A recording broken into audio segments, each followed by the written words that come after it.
Pan Arab Nationalism, or Pan-Arabism, is a movement that gathered momentum after World War I.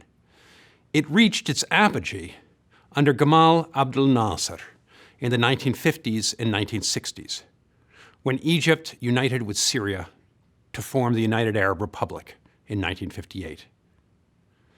Iraq almost joined in, Yemen as well. For a while, it seemed that the Arab peoples might unite into one big nation. But the movement went into decline after the spectacular defeat of the Arab armies of Egypt, Jordan, and Syria in the Six-Day War with Israel in 1967. Ever since, Islamism, or political Islam, has been on the ascendant. Today, the primary opposition parties in the remaining Arab secular states, such as Syria and Egypt, are Islamist parties. So what is Pan-Arab nationalism? Pan-Arabism is a national movement that seeks to unite all Arabs in one nation with one government. When the Ottoman Empire was chopped up by the great powers, the Arabs of the Eastern Mediterranean world had been accustomed to living together in one state. Many regarded the Sykes-Picot Treaty and deals of the great powers that led to their being divided into small states as a stab in the back. They believed that the McMahon-Hussein correspondence had promised a united and independent Arab kingdom. The new borders cut many tribes, trading partners, and religious groups into separate states. Family members found themselves suddenly separated by borders that had never existed before. Arab nationalists described the division of the Arab nation to be like a body that had been chopped into bits. In order to breathe life back into the nation, they explained, the arms, legs, and other elements of the Arab body had to be knit together. Only then could the nation be brought back to life.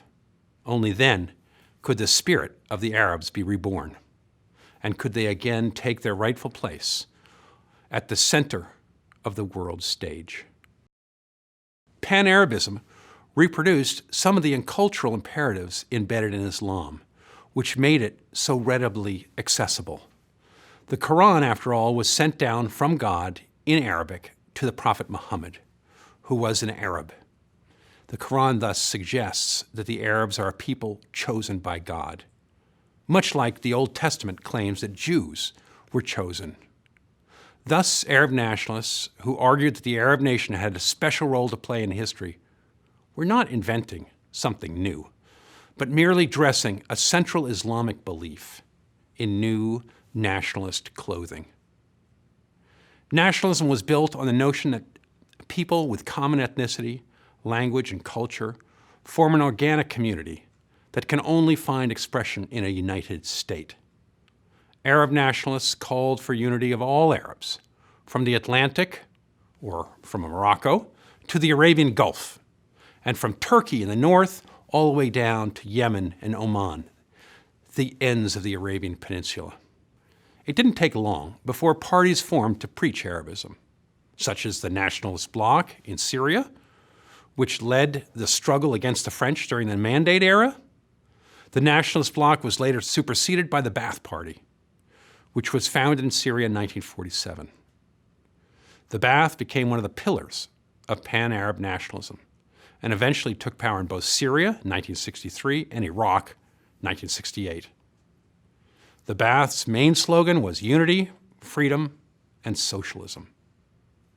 Michel Aflaq, its founder, was a Syrian Christian. He melded fervent Arab nationalism with the neo-mystical principles borrowed from Sufism. The Ba'ath Party officials associated themselves with military officers who in 1963 took power in a coup in Syria.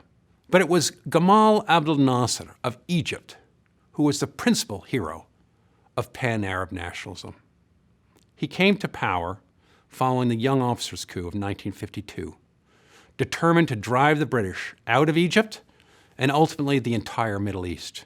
In the process, he hoped to make Egypt the central organizing power of the Middle East and to unite the Arab world under his leadership.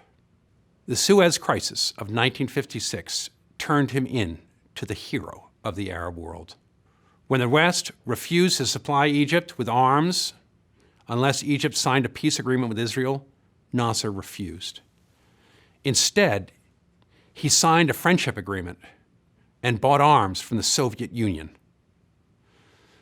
This turn toward the communist bloc was viewed as a major blow by the Western nations, which were determined to punish him and to punish Egypt.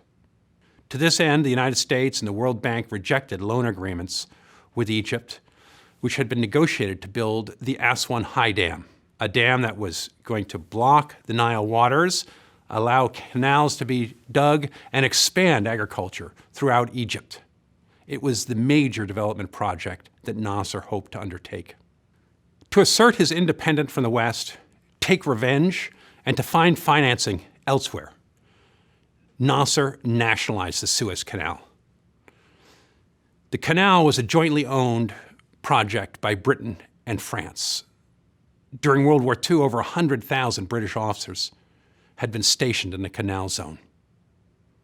It was a sore spot for any Egyptian wishing for independence.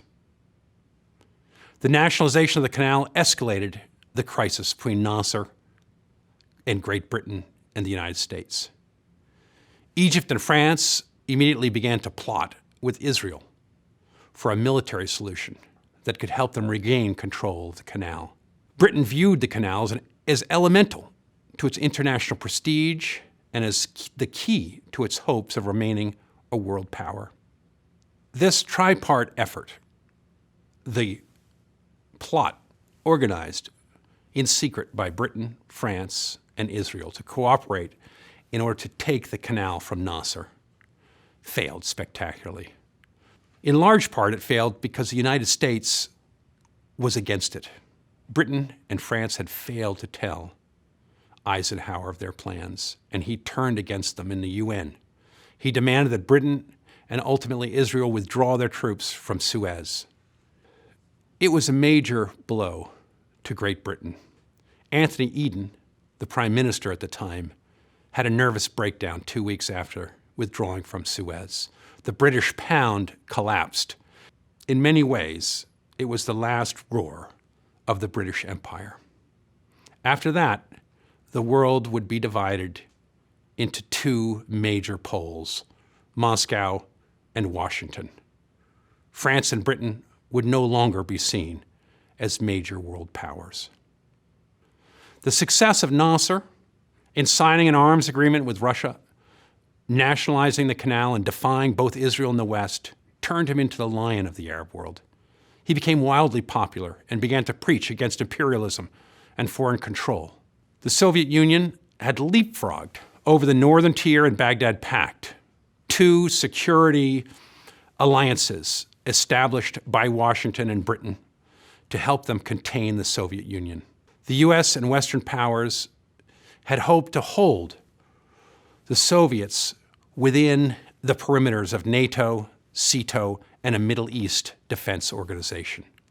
After this, the Middle East was to become a central battleground for the Cold War and the rivalry between the USSR and the US. Within a few years, it seemed that the entire Middle East might succumb to nationalist coups and join Nasser to form a united Arab republic. In 1957, an incipient civil war in Lebanon nearly overturned the Maronite Christian government that was pro-Western. In response, President Eisenhower announced what was to be called the Eisenhower Doctrine in order to shore up the pro-Western government in Lebanon. He proclaimed that the U.S. would help defend friendly regimes in the Middle East against communist aggression. Jordan was next. In the spring of '57, pro-Nasserist army officers tried to take over. The U.S. moved the Sixth Fleet toward Jordan to help shore up its government and divvied up $10 billion between Iraq, Jordan, and Lebanon in order to supply them with arms and shore up their governments. But it was Syria that made the most dramatic move into Nasser's orbit. Following a failed American coup in Damascus in August 1957 that was meant to keep Syria from signing its own arms agreement with the Soviet Union, President Shukri Quwatli proclaimed a united Arab republic. He signed away Syria's independence to President Nasser, who became president of the UAR. The UAR electrified the Arab world. 4 months later, in July 1958, Iraq followed suit. Nationalist officers overthrew the Hashemite monarchy. King Faisal II and his family were summarily shot and then dragged around town from the backs of cars by an angry mob. The Hashemites were the cornerstone of British support in the region.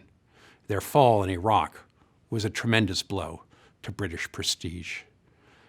It was, in many ways, a fallout of the failed Suez campaign. Abdul Karim Qasim took power and soon began triple unity talks to unite Iraq with the United Arab Republic. But union was never consummated. Iraq refused to subordinate itself to Egypt. Nasser would not accept a united republic in which Egypt and Iraq were equals. Nasser accused Qasim of being a stooge of international communism. Relations between the two countries became rancorous and accusatory. Syria's political parties had all been disbanded after unification, and the Syrian parliament had moved to Cairo. That same summer, the U.S. sent 15,000 troops to help President Chamoun of Lebanon stay in power. Lebanese Muslims pushed their government to join the newly created UAR. Christian Lebanese wanted nothing of it. They wanted to keep Lebanon firmly aligned with the Western powers. Growing disagreements among the Arab nationalists led to the breakup of the UAR in 1961. And from that moment on, Nasser's star began to dim, as did the fortunes of Pan Arab nationalism.